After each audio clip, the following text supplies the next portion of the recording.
Le Talk Orange Le Figaro, question Raphaël Steinville, réponse Jean-Louis Bianco. Jean-Louis Bianco, bonjour. Bonjour. Pour commencer, 4 questions et autant de réponses par oui ou par non si c'est possible. Fallait-il que François Hollande s'invite à la télévision et s'exprime hier soir? Oui. Avez-vous été convaincu par sa prestation? Oui. Et pensez-vous que les Français l'ont été? Je ne sais pas. Avez-vous eu l'impression de voir éclore un nouveau François Hollande? Non. Hier encore, des centaines de manifestants étaient devant France Télévisions pour s'opposer à la loi sur le mariage homosexuel. Pensez-vous que François Hollande doive recevoir les organisateurs de la Manif pour tous? Oui. Je vous propose tout de suite d'écouter François Fillon qui était sur Europe 1 ce matin. La vérité, c'est qu'il ne combat pas la crise. Ça n'est pas un président qui combat la crise, c'est un président qui l'aggrave. Il l'aggrave en prenant des mesures fiscales, en augmentant les charges, en vilipendant pendant des mois les entreprises, en pesant sur le pouvoir d'achat des Français. Il s'est privé de tous les instruments qui permettent de relancer la croissance. On sent monter une crise profonde, j'ai envie de dire une crise de régime. On sent monter dans le pays partout une violence. Il ne combat pas la crise, il l'aggrave. Je ne vous demande pas si vous êtes d'accord avec l'analyse de François Fillon, je connais votre réponse, mais en revanche, les solutions avancées par François Hollande hier sont-elles à la hauteur des enjeux? J'en suis convaincu, mais juste un mot quand même, sans polémiquer avec François Fillon, que j'ai connu mieux inspiré et plus nuancé dans ses analyses. François Hollande est là depuis 10 mois. La droite a gouverné pendant 10 ans. On ne peut pas prétendre que la situation de la France aujourd'hui soit le produit de 10 mois de François Hollande et pas le produit de 10 ans de droite. Cela dit, les réponses sont adaptées, mais on est sur une ligne de crête très étroite, quels que soient les gouvernements européens. Il faut à la fois réduire les déficits et diminuer la dette, parce que sinon il n'y a pas d'avenir. Et c'est pas seulement la question de l'Europe ou des marchés financiers. Et il faut faire tout ce qu'on peut pour avoir une politique de croissance qui n'est pas là aujourd'hui, et pour avoir du pouvoir d'achat sans se mettre, hélas, dans des augmentations de salaire qui ne sont pas possibles. Donc sur le pouvoir d'achat, il y a les mesures qui en fait sont sur les loyers, sur le prix de l'énergie, sur des prestations sociales, sur la croissance. Il y a un début de pacte de croissance européen. Il y a une politique qui vise aussi à soutenir l'offre, la banque publique d'investissement. Il y a les contrats d'avenir. Il y a les contrats de génération, donc je crois que tous ces outils, qui sont juste en place maintenant, sont adaptés à la crise. Alors, François Hollande a réaffirmé hier qu'il tiendrait ses engagements, notamment de voir le chômage reculer d'ici la fin de l'année, mais on ne comprend pas comment. Il reste un doute, vous nous évoquez ces instruments, ces outils, mais on ne comprend toujours pas comment. Si les chiffres annoncés et voulus par le gouvernement et avec beaucoup d'autres partenaires se réalisent d'ici la fin de l'année. 150 000 emplois d'avenir, 150 000 à 200 000 emplois de génération, une politique d'offre des petites et moyennes entreprises, notamment dans les secteurs nouveaux. On est à plusieurs centaines de milliers d'emplois, extrêmement probables, sinon certains, et plusieurs centaines de milliers d'emplois, heureusement, ça permet de lutter contre le fait qu'il y a des plans sociaux, des licenciements qui, évidemment, ne vont pas s'arrêter du jour au lendemain. Alors, on a compris, François Hollande a une boîte à outils, le choc de compétitivité. Hier, c'était le choc de simplification.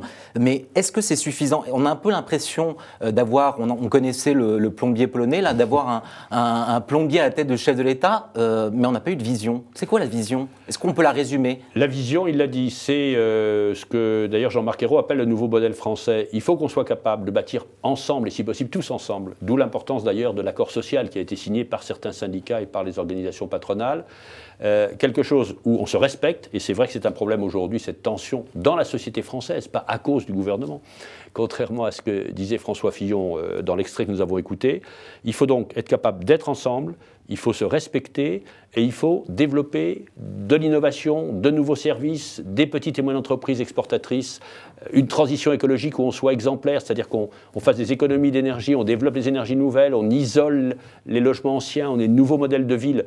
Tout ça, c'est une vision. Simplement, il n'a pas été dans la proclamation. Il a dit une chose très simple, hein, son but, c'est l'emploi et son outil, c'est la croissance. Et j'ai vu que François Bayrou, par exemple, qui n'est pas dans la majorité, a approuvé cette orientation. Mais pour retrouver cette croissance en berne, il a parlé des leviers nécessaires pour retrouver cette croissance. Il manquait peut-être un mot, c'était la confiance. Est-ce que la confiance aujourd'hui, et c'est peut-être l'un des problèmes principaux de François Hollande, c'est que la confiance a déserté dans les sondages. Il est il n'a jamais été, un président n'a jamais été aussi bas et aussi vite.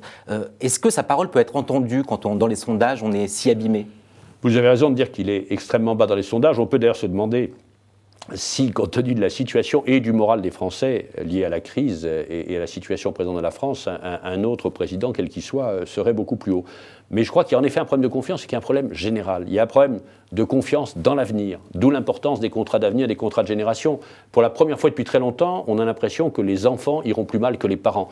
Il y a un problème de confiance dans la France. D'où l'importance. Évidemment, ce n'est pas ça qui fait une élection, de l'action au Mali qui a été saluée par la presse internationale. Il y a un problème de confiance des entrepreneurs, mais tous les entrepreneurs, moi j'en rencontre, ne sont pas pessimistes. Il y en a beaucoup qui se battent, des petits, des gros, et qui gagnent. Donc je crois qu'il faut redonner confiance à l'ensemble du pays. Il faut redonner confiance dans l'Europe, par un plan de croissance européen, par une supervision des banques. C'est un ensemble. La confiance, ce n'est pas seulement la confiance dans l'exécutif. On arrive peut-être au plus grave, c'était ce que disait notamment François Fillon ce matin, qui évoquait une crise de régime.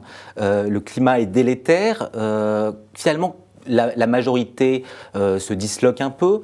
Est-ce que l'on ne va pas vers une dissolution de l'Assemblée, comme le préconise un Jean-Louis Borloo, ou est-ce qu'il faut peut-être à minima remanier? Je crois qu'il ne faut pas que la droite ou le centre-droit prennent leur désir pour des réalités. L'expression crise de régime est extrêmement dangereuse et inappropriée. Il y a une crise de la société française, des sociétés européennes. Il y a une crise morale. Il y a une crise économique qui est mondiale. Mais crise de régime, ça veut dire en bon français, moi je voudrais vite prendre le pouvoir, donc faites vite des élections. Ça n'est pas sérieux. Je pense qu'il n'y a aucune urgence à remanier le gouvernement. Il faut obtenir des résultats. Et François Hollande l'a dit, et c'est là-dessus qu'il sera jugé. Jean-Marc Ayrault, c'était le grand absent de cette intervention. Pas une seule fois le président n'a mentionné son nom.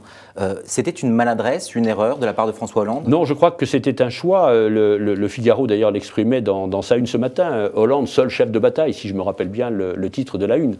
Il s'agissait d'affirmer qu'il était pleinement responsable, sans multiplier les annonces qui auraient peut-être fait plaisir, mais qui ne seraient pas suivies des faits.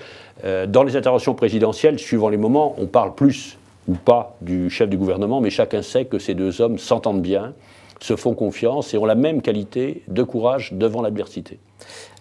Hyper-président, mais on a aussi l'impression qu'il y a une sorte d'hyper-cohabitation avec le front de gauche qui est vent debout, les Verts qui battent de l'aile, même au sein du PS, certains commencent à gronder.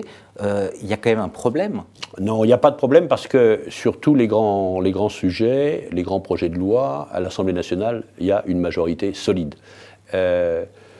Le front de gauche, il y a l'expression de Mélenchon, il y a l'expression des communistes, qui n'est pas tout à fait la même. Au Sénat, c'est vrai, mais on le sait, la majorité est très étroite. Mais moi, je constate que sur aucun grand sujet de loi, il y a eu finalement de problème pour que le Parlement l'adopte, la proposition du gouvernement. Donc, il n'y a pas de crise de majorité, il n'y a donc pas de crise de régime. François Bayrou, vous le disiez, a été l'un des moins durs finalement à l'égard de l'intervention du chef de l'État, et même des plus positifs. Est-ce que finalement ce n'est pas vers le centre que François Hollande devrait se tourner pour chercher des alliés? Je ne crois pas qu'il faille raisonner en termes de majorité nouvelle. Il faut raisonner en termes de qu'est-ce qu'on fait pour que ça aille mieux pour le pays et que les députés, le plus souvent possible, moi je souhaite que sur certains sujets, on puisse avoir, sur des questions comme la sécurité, sur des questions comme la laïcité, comme l'a dit le chef de l'État hier, je pense qu'il faut qu'on essaye d'avoir des majorités d'idées sur des idées qui peuvent être communes à l'ensemble des Français qui partagent les valeurs républicaines. Et pour le reste, il ne s'agit pas de chercher plus à gauche ou plus au centre, il faut obtenir des résultats sur le chômage. Une dernière question sur le mariage pour tous. On l'a évoqué tout à l'heure, il y avait encore des manifestants, deux manifestations qui ont réuni plus d'1 million de personnes selon les organisateurs. Comment François Hollande peut faire face à cette colère qui gronde et qui s'amplifie? Est-ce qu'il y a une porte de sortie pour lui? Il l'a dit très clairement, il n'est pas question pour lui ni pour la majorité de renoncer. Il a déjà reçu d'ailleurs des organisateurs des manifestations précédentes et je crois, comme je vous l'ai dit tout à l'heure, qu'il faut qu'il continue à le faire, ne serait-ce que pour qu'il y ait un dialogue. C'est peut-être un dialogue qui n'aboutira pas, on pourrait même dire sur certains points dialogue de sourds, mais ça permet de se respecter, de mieux se comprendre et de mieux s'entendre. Cela dit, il reste, encore une fois, c'est un choix politique, c'est un engagement, il faut le tenir. Mais si on raisonne l'opinion publique, il reste une majorité sensible de Français favorables au mariage pour tous. Jean-Louis Bianco, merci et à lundi pour un nouveau talk.